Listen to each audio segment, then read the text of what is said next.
Hello बच्चों, welcome to YouTube channel learn with fun. आज हम क्लास 6 के साइंस के न्यू एनसीईआरटी बुक के हाफ ईयरली एग्जामिनेशन के पिछले साल के पेपर को करेंगे।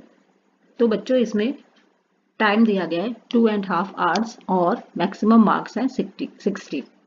अब इंस्ट्रक्शन दिए गए हैं। Section A contains 5 questions of 1 mark each. Section B contains 6 questions of 2 marks each.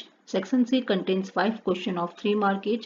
Section D contains 2 questions of 4 mark each and Section E contains 4 questions of 5 mark each. चलिए section A को करते हैं। Deficiency of calcium causes, यानी calcium की कमी से क्या होता है? नाइट ब्लाइंडनेस, अनीमिया, बेरी या बोन्स एंड टूथ डिके। तो बच्चों, कैल्शियम की कमी से बोन्स और टूथ डिके होता है, यानी हड्डियां और दांत कमजोर हो जाते हैं। और दूसरा क्वेश्चन है, the process of conversion of water into vapour is known as, यानी पानी को भाप में बदलने की प्रक्रिया को क्या कहते हैं? बाष्पीकरण कहते हैं। इवोपरेशन, कंडेंसेशन या सेडिमेंटेशन या फिल्ट्रेशन? तो इवोपरेशन यानी बाष्पीकरण कहते हैं। अब आगे थर्ड क्वेश्चन है, which one of the following food items do not provide dietary fibres? तो इनमें से कौन से फूड आइटम्स डाइटरी फाइबर्स नहीं प्रोवाइड करते हैं, यानी डाइट में फाइबर्स नहीं प्रोवाइड करते हैं? तो पहला है होल ग्रेन, यानी साबुत अनाज, होल पल्सेस दाल, फ्रूट्स और वेजिटेबल और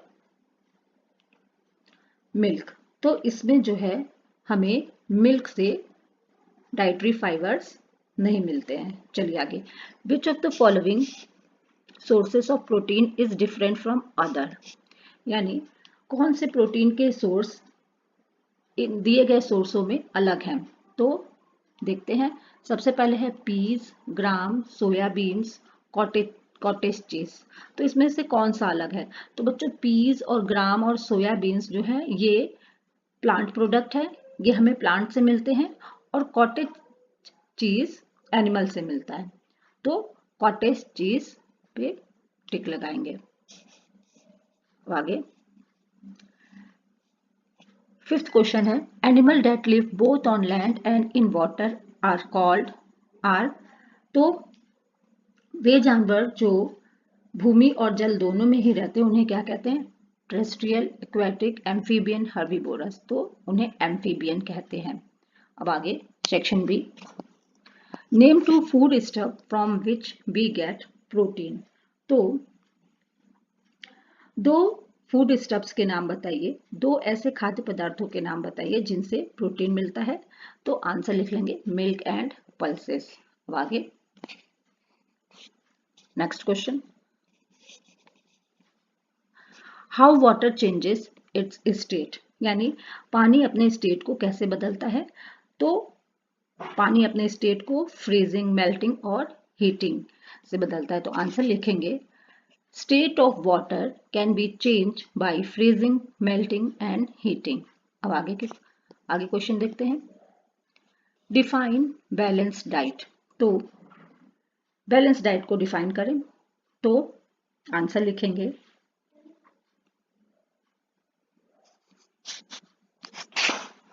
a balance diet is the diet that contains all the essential nutrients like carbohydrates, proteins, fats, vitamins, minerals and water in the right amounts needed for proper growth and good health.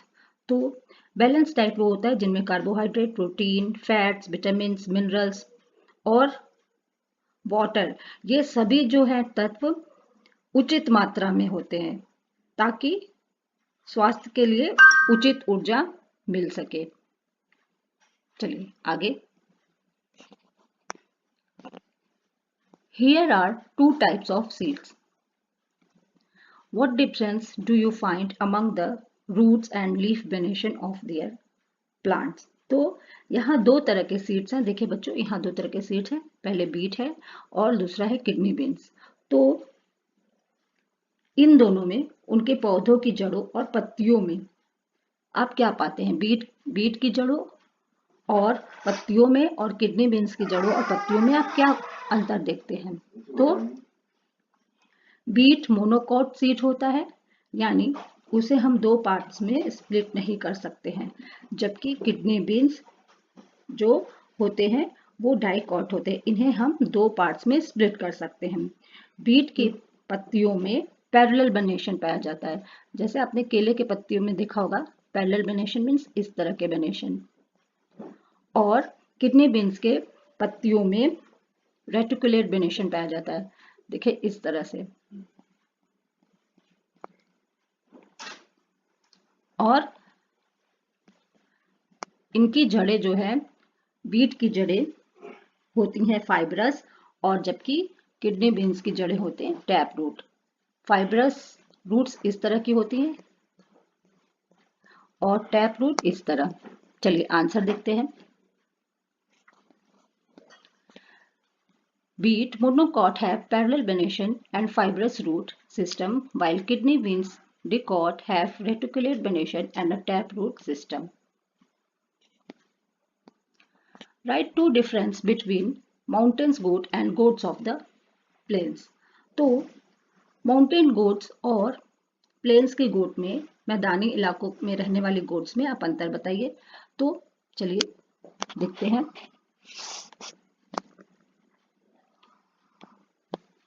Answer लिखते हैं। Mountain goats has longer fur suited for cold weather. Their hooves are sharp and strong. यहाँ and लिख लेंगे। तो mountain goat के जो है बाल होते हैं लंबे होते हैं, जो ठंडे मौसम के लिए उपयुक्त होते हैं, और इनके खुर मजबूत और कठोर होते हैं, जो कि जिससे कि ये पहाड़ों पर चल सकें। जबकि plains goat has fur shorter fur suited for warm weather. Their hooves are broad and soft. जबकि जो ये प्लेन्स की गोट्स हैं, उनके फर छोटे होते हैं और गर्म वेदर के लिए उपयुक्त होते हैं। प्लेन्स के गोट्स के खुर चौड़े और मुलायम होते हैं, ताकि वो मैदानों में आसानी से चल सके। अब आगे, Why are millets considered a healthy choice of food? Is taking only millets in our diet enough for balanced diet? Discuss. तो मिलेट्स को हेल्दी फूड हेल्दी चॉइस क्यों माना जाता है? मिलेट्स वाले फूड्स को हेल्दी चॉइस ऑफ फूड क्यों माना जाता है? क्या केवल मिलेट्स को अपने आहार में लेने से संतुलित आहार पर्याप्त होता है? चर्चा कीजिए। चलिए, यानी अपने डाइट में सिर्फ हम मिलेट्स ले तो इतना इसमें बैलेंस डाइट आपको मिल पाएगा? चलिए आंसर देखते हैं। Millets considered healthy choice of food because millets are good source of vitamins, minerals like iron and calcium and dietary fibers as well. यानी मिलेट्स को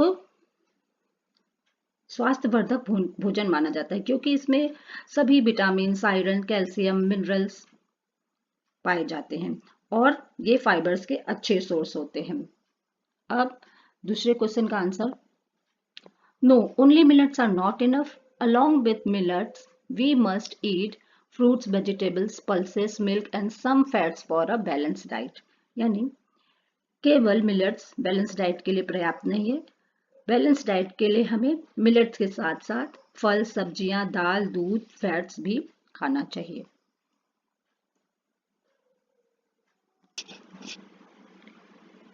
You are given a sample solution.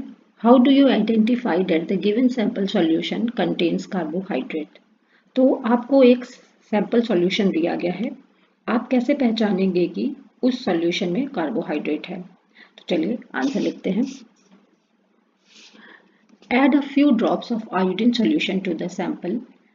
If it turns blue, black starch, a type of carbohydrate, is present. तो sample में iodine के solution की कुछ बूंदें डालें। यदि उनका रंग नीला या काला हो जाए तो उनमें स्टार्च, एक तरह का कार्बोहाइड्रेट, प्रेजेंट है।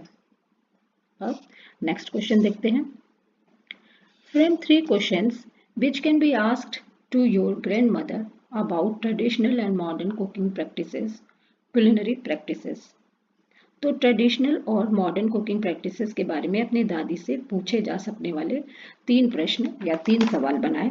तो चलिए देखते हैं वे 3 प्रश्न कौन कौन से हैं। लिखते हैं।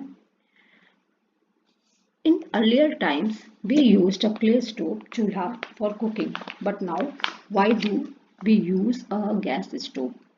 तो पहले के समय में हम खाना बनाने के लिए चूल्हा का प्रयोग करते थे, लेकिन अब हम गैस स्टोव का प्रयोग क्यों करते हैं? तो आप अपने दादी से पूछ सकते हैं। सेकंड है, earlier we used a grinding stone सिलबट्टा for grinding, but now why do we use an electric grinder? पहले हम पीसने के लिए सिलबट्टे का प्रयोग करते थे, लेकिन अब हम इलेक्ट्रिक ग्राइंडर का प्रयोग करते हैं। तीसरा है, earlier we used earthen pots for cooking, but now why do we use metal utensils? पहले हम मिट्टी के बर्तनों का प्रयोग करते थे, लेकिन अब हम मेटल के बर्तनों का प्रयोग क्यों करते हैं? चलिए नेक्स्ट क्वेश्चन। क्वेश्चन है, science is not just about memorizing facts and figures or doing experiments. It is about following a step-by-step process that helps us find answers to our questions. What are the steps that we can follow in scientific method? तो science जो है केवल facts और figures को याद करने या प्रयोग करने के बारे में नहीं है। यह एक स्टेप बाय स्टेप प्रोसेस है जो हमें हमारे प्रश्नों के उत्तर खोजने में मदद करती है। वैज्ञानिक विधि में हम कौन कौन से स्टेप्स को फॉलो करते हैं? तो बच्चों आपको बताना है कौन कौन से स्टेप्स फॉलो करते हैं। तो आंसर लिखेंगे, steps of scientific methods are, यहाँ आर लिख लेंगे। ऑब्जर्वेशन, पहला है ऑब्जर्वेशन, अपने आसपास की चीजों को आप ऑब्जर्व करेंगे। आस्किंग क्वेश्चंस, यानी ऑब्जर्वेशन के आधार पर प्रश्न पूछेंगे। हाइपोथेसिस, यानी अनुमान लगाएंगे, इन क्वेश्चन के आंसर के बारे में आप अनुमान लगाएंगे। एक्सपेरिमेंट्स, अब उस पर आप एक्सपेरिमेंट्स करेंगे। और लास्ट में है रिजल्ट एंड कंक्लूजन, यानी आप डेटा के आधार पर रिजल्ट लिखेंगे, कंक्लूजन लिखेंगे, कंक्लूजन देंगे। चलिए next question. Based on the information in the table, find out features and examples of these plants for each group. तो सारणी में दी गई जानकारी के आधार पर समूह के पौधों की विशेषताओं के और उदाहरण लिखें। तो यहाँ कुछ पौधों के बारे में दिया गया है, चलिए देखते हैं। टाइप्स ऑफ सीड, सीड के बारे में दिया गया है। तो सीड का टाइप है डाइकॉट और मोनोकॉट। तो डाइकॉट और मोनोकॉट सीड्स के रूट के बारे में लिखेंगे। डाइकॉट सीड के रूट टैप रूट होते हैं और इसका एग्जाम्पल है बीन और पी। और मोनोकॉट सीड्स के रूट फाइबरस रूट होते हैं और मोनोकॉट का एग्जाम्पल है मेज, व्हीट। चलिए नेक्स्ट क्वेश्चन करते हैं। Write one function of each of stem, leaf and root. तो स्टेम, लीफ और रूट के फंक्शन को लिखेंगे। चलिए लिखते हैं। सबसे पहले है stem, it carries water and food to different parts of the plant. तो ये प्लांट के डिफरेंट पार्ट्स तक फूड और वाटर कैरी करता है, पहुंचाता है, भोजन और पानी को पहुंचाता है stem. Leaf, it makes food for the plant by photosynthesis. Plant के लिए फोटोसिंथेसिस के द्वारा खाना बनाता है। रूट्स क्या करते हैं? It holds the plant in the soil and absorb water and minerals. तो पौधों को मिट्टी में पकड़कर रखती है और पानी व खनिजों को, मिनरल्स को सोखती है। अब सेक्शन डी, चलिए सेक्शन डी करते हैं।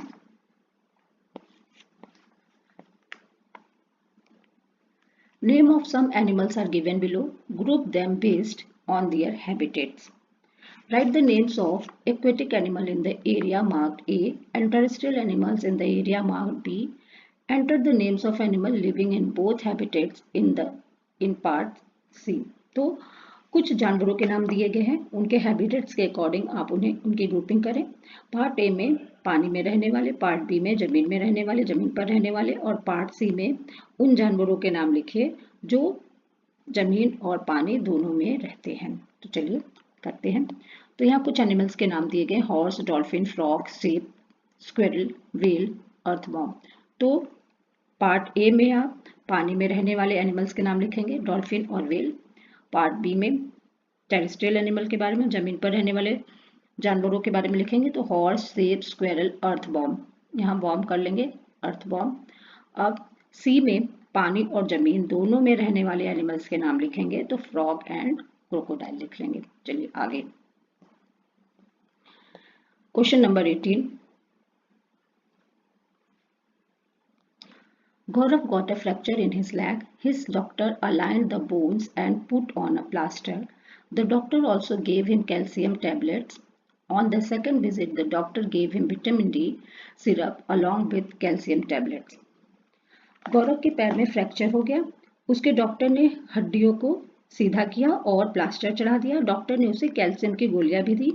और दूसरी बार जब गौरव डॉक्टर के पास गया तो डॉक्टर ने कैल्शियम की गोलियों के साथ साथ विटामिन डी सिरप भी दिया।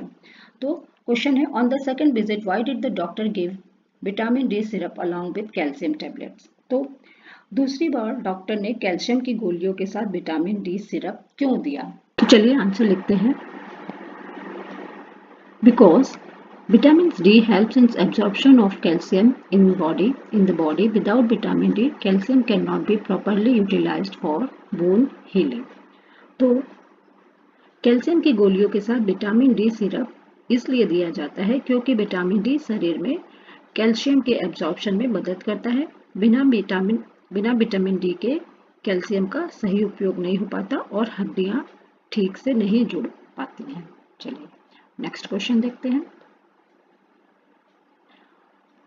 What question arises in your mind about the choices made by the doctor in giving the medicines? तो डॉक्टर द्वारा दी गई दवाइयों के बारे में आपके मन में कौन कौन से प्रश्न उठते हैं? तो हमारे मन में ये सभी प्रश्न उठते हैं। देखते हैं answer. Why is vitamin D necessary with calcium? How does vitamin D help in bone healing? तो कैल्शियम के साथ विटामिन डी क्यों जरूरी है और हड्डियों के जुड़ने में विटामिन डी कैसे मदद करता है? Next question, section A, 19th question.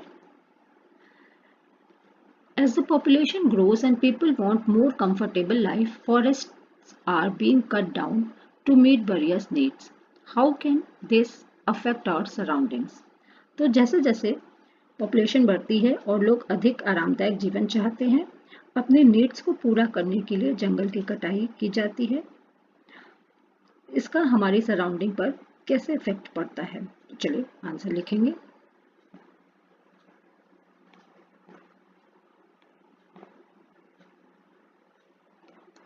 Cutting down forest causes loss of biodiversity, soil erosion, less rainfall, global warming and disturbance in ecological balance. तो पेड़ों की कटाई से बायोडाइवर्सिटी यानी जैव विविधता को नुकसान पहुंचता है, मिट्टी का कटाव होता है, कम रेनफॉल, ग्लोबल वार्मिंग और इकोलॉजिकल बैलेंस में गड़बड़ी हो जाती है। आगे next question. How do you think we can address this challenge? तो हम इन चैलेंजेस का सामना कैसे कर सकते हैं? तो आंसर लिखेंगे।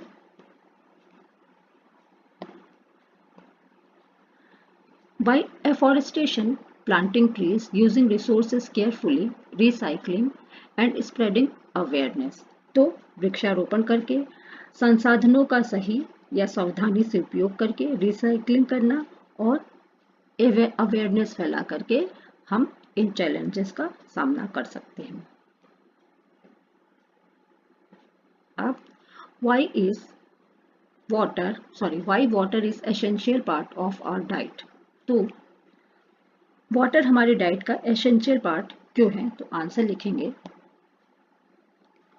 Water helps in digestion, absorption of food, transportation of nutrients, temperature regulation and removal of waste. तो वाटर हेल्प करता है डाइजेशन में, फूड एब्जॉर्प्शन में, न्यूट्रिएंट्स के ट्रांसपोर्टेशन में और टेम्परेचर रेगुलेशन में और वेस्ट रिमूवल में। चलिए नेक्स्ट क्वेश्चन देखते हैं। How will you test the presence of fat in food? तो आप अपने भोजन में फैट की प्रेजेंस को कैसे टेस्ट करेंगे? तो आंसर लिखेंगे।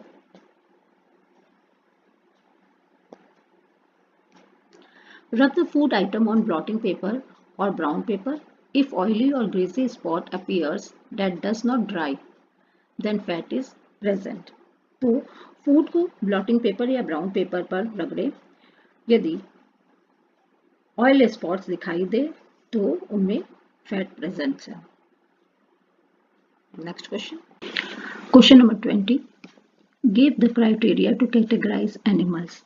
तो जानवरों को कैटेगराइज करने के लिए क्राइटेरिया लिखे। चलिए आंसर लिखते हैं। Animals can be categorised based on food habit, herbivore, carnivore, omnivore. तो एनिमल्स को, जानवरों को उनके फूड के अकॉर्डिंग कैटेगराइज कर सकते हैं, हर्बीवोर में, कार्निवोर और ओमनिवोर में। हैबिटेट यानी आवास के आधार पर कैटेगराइज कर सकते हैं, बॉडी कवरिंग के आधार पर और रिप्रोडक्शन के आधार पर। तो habitat terrestrial, aquatic, aerial, amphibians, arboreal के आधार पर। Body covering feathers, scales, hair, shell के आधार पर उन्हें कैटेगराइज कर सकते हैं। और रिप्रोडक्शन के आधार पर एग लेइंग एनिमल है या गिविंग बर्थ देने वाले एनिमल्स हैं। तो चलिए नेक्स्ट क्वेश्चन को करते हैं। How fish is adapted in aquatic habitat. मछली जलीय आवास में किस प्रकार अनुकूलन करती है, एडेप्टेशन करती है। तो आंसर लिखेंगे। Fish has gills to breathe in water, fins to swim, streamlined body to move easily, scales for protection। तो मछली के पास पानी में सांस लेने के लिए गिल्स है, तैरने के लिए पंख और सुरक्षा के लिए स्केल्स होते हैं। अब आगे, what is roughage, give its one importance. Roughage क्या है, इसकी इम्पोर्टेंस एक इम्पोर्टेंस दीजिए, इम्पोर्टेंस। चलिए आंसर लिखते हैं। Roughage is indigestible fiber part of food like fruits, vegetables, grains। तो रफेज फूड का इनडाइजेस्टिबल पार्ट है, जैसे फल और सब्जियां। Importance, helps in vowel movement, prevents constipation. ये वोवल मूवमेंट में मदद करता है और कॉन्स्टिपेशन से बचाता है। Next question, give importance of biodiversity. चलिए इसका आंसर लिखते हैं। Biodiversity maintains balance in ecosystem, provides food, medicine, oxygen and raw material। तो बायोडाइवर्सिटी इकोसिस्टम में संतुलन बनाए रखती है। यह भोजन, मेडिसिन, ऑक्सीजन और रॉ मटेरियल प्रोवाइड करती है। आगे next question, fill in the blanks with the words given. तो चलिए फिल इन द ब्लैंक्स करते हैं। यहाँ कुछ वर्ड्स दिए गए, vitamin D, anaemia, rickets, protective nutrients, vitamin D. तो iron deficiency in the body leads to anaemia. Answer में लिख लेंगे अनीमिया, फर्स्ट आंसर है। तो आयरन की कमी से अनीमिया होता है। अब सेकंड है vitamin D deficiency in children causes. तो विटामिन डी की कमी से बच्चों में रिकेट्स होता है, कॉसेस रिकेट्स लिख लेंगे सेकंड नंबर पर। अब तीसरा क्वेश्चन है, dash is commonly found in citrus fruit like oranges and lemons. तो vitamin C is commonly found in citrus fruit like oranges and lemons। Vitamin C खट्टे फलों जैसे संतरा और नींबू में पाया जाता है। अब फोर्थ है, night blindness is a disease caused by deficiency of vitamin A. यहाँ विटामिन ए फिल कर लेंगे, विटामिन ए।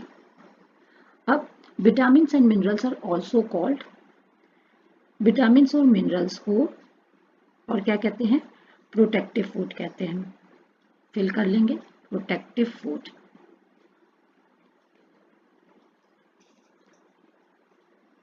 प्रोटेक्टिव न्यूट्रिएंट्स, यहाँ लिखा गया प्रोटेक्टिव न्यूट्रिएंट्स आप लिख लेंगे। Vitamin and minerals are also called protective nutrients. तो विटामिन और मिनरल्स को सुरक्षात्मक भोजन कहते हैं। अब सेकंड क्वेश्चन है, 22nd क्वेश्चन है, व्हाट इज सेकंड ग्रुप्स। तो आंसर लिखेंगे, sacred groves are patches of forest और trees which are protected by people for religious और कल्चरल रीजन। कटिंग ट्रीज और hunting animals there is strictly prohibited. यानी sacred grove, पवित्र उपवन, जंगल के वे हिस्से हैं जिन्हें लोग धार्मिक या सांस्कृतिक कारणों से सुरक्षित या संरक्षित करते हैं। पेड़ों की कटाई या जानवरों का शिकार यहाँ करना प्रतिबंधित है। अब सेकंड क्वेश्चन है, differentiate between creeper and climber with example. तो चलिए क्रीपर और क्लाइंबर में डिफरेंशिएट करते हैं। तो some plants with weak stem need support to climb and grow are called climber, example money plant, grapes. तो कुछ पौधों का तना कमजोर होता है, वे सहारे की मदद से चढ़ते हैं और बढ़ते हैं, एग्जाम्पल मनी प्लांट और grapes. Some plants creep along the ground are called creepers, example pumpkin, watermelon. तो कुछ पौधे जमीन पर फैलकर बढ़ते हैं, जैसे कद्दू और तरबूज। अब लास्ट क्वेश्चन है, गिव 4 कंपोनेंट्स ऑफ फूड। तो फूड के 4 कंपोनेंट्स हैं, carbohydrate, protein, fats, vitamins and minerals. तो यहीं पर ये पेपर कंप्लीट होता है। Thank you so much.